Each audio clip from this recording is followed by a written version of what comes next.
David Adams of the Virginia Shooting Sports Association is with us. David, how are you, sir? I'm great. How about you, Cam? Good. Thanks for coming on the program today. Have you been able to vote yet? I am going to do it as soon as I get home. All right.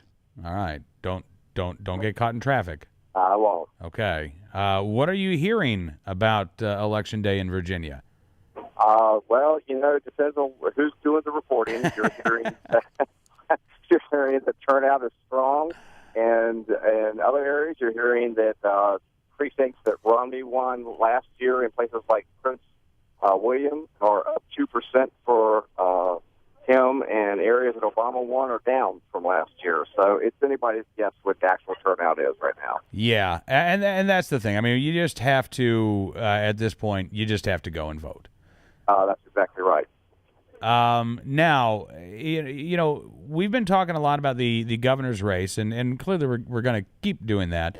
But I wonder, Dave, as well, I've seen, I saw a Politico story earlier today that talked about some of the down ticket races and look to see if Virginia is going to be a bellwether for 2014 by what happens in the House of Delegates. Democrats say they could pick up as many as 5 seats, which sounds like a lot until you realize that all 100 seats are theoretically up. Republicans have 66 of the 100 seats in the House of Delegates right now, and there are a lot of candidates who are not even running. They're running unopposed. They don't even have a candidate running against them. That's correct. There's, I think, 45 candidates that are running with major party opposition. There's another 12 that's running with either independent or Libertarian or Green Party opposition, and some of those haven't even put any effort into the campaign. If they were to pick up 5, as they're projecting, it has to be an awful good night for Terry McAuliffe. Okay, that would be so. If that happens, it's going to be an awful night for for gun owners in Virginia. That's correct. I think right now there's probably a handful or less of seats in the Northern Virginia area that are in play. There's the Barbara Comstock that is been a really contested race.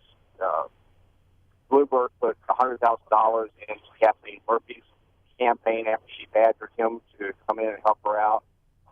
I think Comstock, if we keep McAuliffe's margin in Northern Virginia down, then Comstock should be okay, but that's going to be a close House race right there. Okay. Former Governor Wilder, Dave, is praising Terry McAuliffe as a guy who can bring Virginia together. Yeah, well, Doug is done. I like Governor Wilder. He's a nice guy. He's the kind of guy you can sit down and have a beer with. But in the end, he's out there at the United States on Democrat, but he's a Democrat. I mean, like, seriously, he says Terry McAuliffe is a leader who, quote, unites and brings people together. And on CNN predicted that the Tea Party's, quote, divide and conquer approach would be rejected by voters. Now, Dave, I mean, come on. The Terry McAuliffe campaign has run perhaps the most negative campaign in Virginia political history. But that's not a divide and conquer approach. And he's the most partisan person when he was, DNC chairman. I mean, you could find him the most partisan person than Terry McAuliffe. That's not exactly a recipe for bringing people together. Right. Yeah, no. And let me ask you this, too. With McAuliffe bringing in President Obama and Vice President Biden over the weekend in Northern Virginia, we've seen Gallup has President Obama's approval rating continuing to drop down into the 30s now. Look, that was a move that was designed to turn out the vote in Northern Virginia. I get that. But, Dave, could that have backfired? Did the Richmond area media or did media outside of this the Northern Virginia bubble talk about the fact that President Obama and Vice President Biden were campaigning for McAuliffe?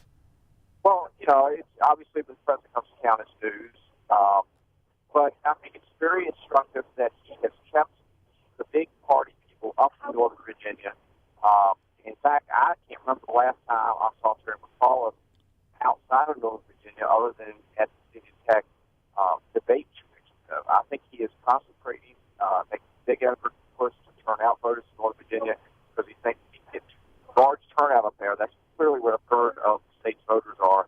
And if you can get turnout up in that part of the state, you feel like you can win the race. All right. Well, Dave, we will see in just a few hours from now. The results should start coming in. Yeah, everybody needs to go out and vote. If you haven't done it, gun owners, we need 100% turnout, because if we do get 30 to 40% turnout that's been projected, we can be an all-size portion of that if all gun owners in the state will go out and vote. Yep, absolutely. Dave, thank you again, sir. We'll let you get back home and get to voting, sir. All right, thanks a lot, Cam. All right, thank you, Dave Adams of the Virginia Shooting Sports Association.